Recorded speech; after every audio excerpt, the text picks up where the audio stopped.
माननीय सभासदों, माननीय सभापति जी,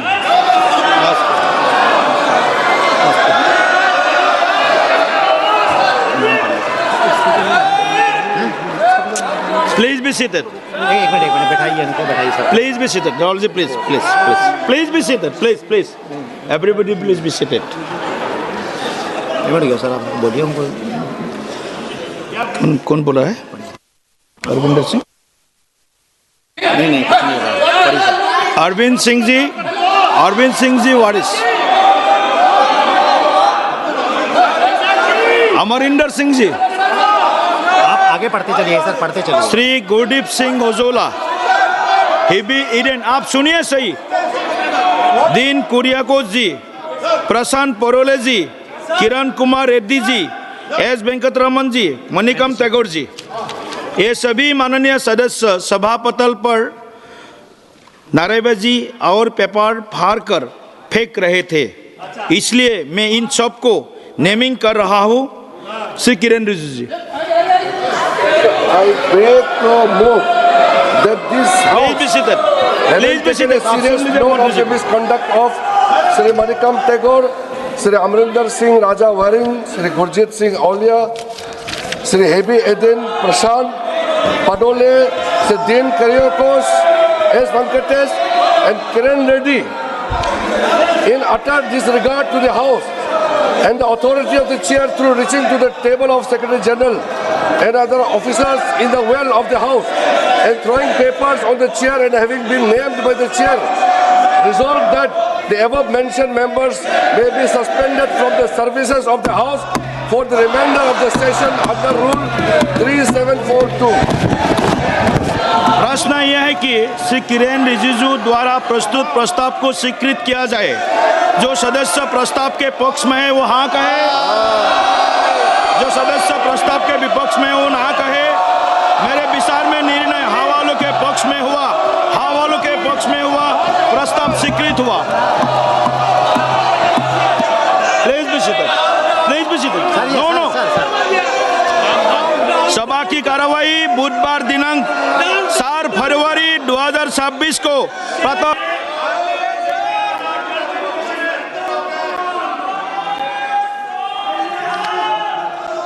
धर्मेंद्र जी 1 मिनट निधन संबंधी उल्लेख करना है। प्लीज बैठिए।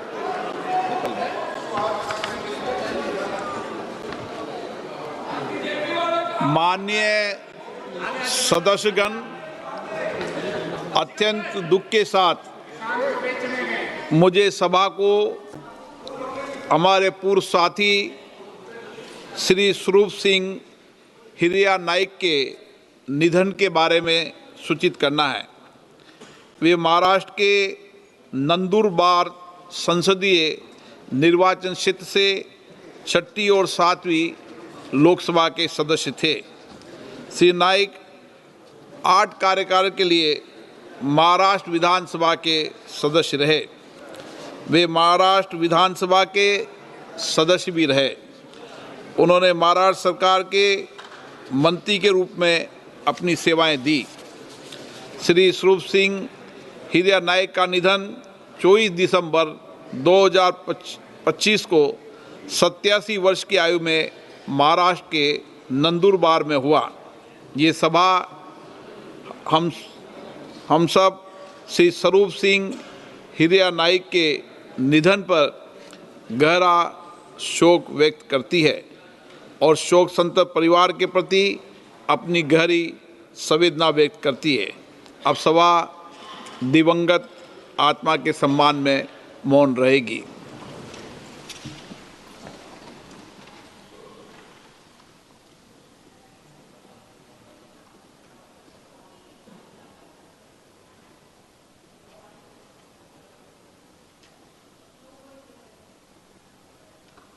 ओम शांति।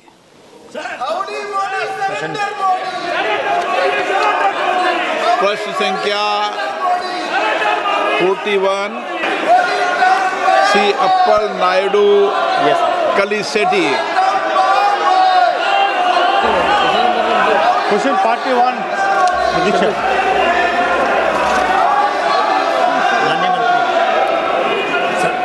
उत्तर रखा गया। महोदय उत्तर सभा पटक मान्य सदस्य ఈ విజయనగరం జిల్లాలో బీఎస్పీ మరియు ఇతర బలగాలు చేదోచుకున్న స్థానిక యువత నిర్మితమైన మార్గదర్శనం, దరఖాస్తు సహాయం మరియు శారీరక శిక్షణ అందించేందుకు ప్రత్యేకమైన సిఏపిఎఫ్ రిక్రూట్మెంట్ సెలక్షన్ సెంటర్ను ఏర్పాటు చేయడానికి ప్రభుత్వం పరిశీలిస్తుందా? అదేవిధంగా ఈ ప్రాంతానికి చెందిన రిక్రూట్మెంట్లు తమ ప్రాథమిక శిక్షను స్వస్థలానికి సమీపంలోనే పొందేలా విజయనగరం జిల్లాలో ఒక రిక్రూట్మెంట్ ట్రైనింగ్ సెంటర్ను ఏర్పాటు చేసే సాధ్యతను కూడా ప్రభుత్వం పరిశీలిస్తుందా?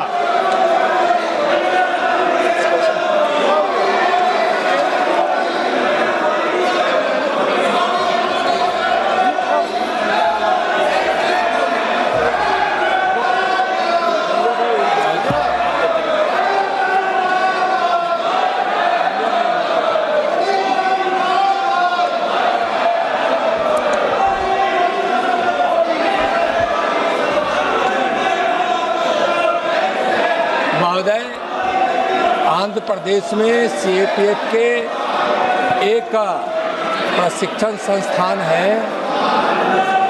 तत्काल विजयपुरम में कोई सीएपीएफ का प्रशिक्षण संस्थान खोलने का प्रस्ताव नहीं है, विचार नहीं है। और प्रशिक्षण हम बड़ी तत्परता से देते हैं।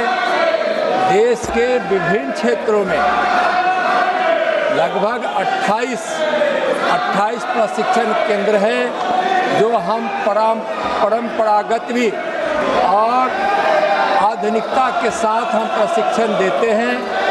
हम वर्तमान की चुनौतियों और भविष्य को दृष्टिकोण में रखते हुए हम प्रशिक्षण देते हैं, और वह प्रशिक्षण का परिणाम है कि आज देश से नक्सलवाद, वामपंथी उग्रवाद समाप्त लगभग हो गया है, और मार्च तक पूरी तरह से वह समाप्त हो जाएगा महोदय। और आतंकवाद रोधी कार्रवाइयों में सफलता मिली है। हम देश की आंतरिक सुरक्षा को सुनिश्चित करने में हम कामयाब हो रहे हैं। आज नॉर्थ ईस्ट में आज शांति बहाल है। हम चुनाव प्रबंधन में भी अच्छा सफलता प्राप्त कर रहे हैं। जब जरूरत होती है तो हम राज्यों को भी सहयोग करते हैं। धन्यवाद। ऑनरेबल मेंबर గౌరవనీయులైన స్పీకర్ గారికి సిఎఫ్ఎఫ్ అధికారులు ఇప్పుడు ఆర్గనైజర్ గ్రూప్ ఏ సర్వీస్గా గుర్తించారు. అందువలన ఇతర ఆర్గనైజ్ సర్వీస్ రూల్స్ వారికి క్యారియర్ పురోగతి మరియు క్యాడర్ రివ్యూకి సంబంధించిన హక్కులు లభిస్తున్నాయి. అయినప్పటికీ సార్ గత కొన్ని సంవత్సరాలుగా బలవంతం ప్రమోషన్ నెమ్మదిగా మరియు సీనియారిటీ పోస్టుల పరిమితి వంటి సమస్యలు వెలుగులోకి వచ్చాయి. ఈ సమస్యలను గమనించి గౌరవనీయ సుప్రీంకోర్టు సీనియారిటీ లెవెల్ సిబ్బంది నియామకాన్ని సమీక్షించాలని సూచించింది. మరియు 2025 మేలో సెంట్రల్ ఆర్మీ పోలీస్ ఫోర్స్ సిఏపిఎఫ్లో అన్ని క్యాడర్లను సమగ్ర సమీక్షలను 6 నెలల్లో పూర్తి చేయాలని సూచించింది. నా క్వశ్చన్, సప్లిమెంటరీ క్వశ్చన్, గవర్నర్ మంత్రి గారికి బార్డర్ సెక్యూరిటీ ఫోర్స్ డిఎస్పీ సంబంధిత క్యాడర్ సమీక్ష ప్రస్తుతం ఏ స్థాయిలో ఉంది, మరియు సుప్రీంకోర్టు ఆదేశాలు పూర్తిగా ఎప్పటికి అమలు చేయబడతాయో మీ ద్వారా సమాచారం ఇవ్వగలని కోరుతున్నాను. అధ్యక్ష, థ్యాంక్ యూ.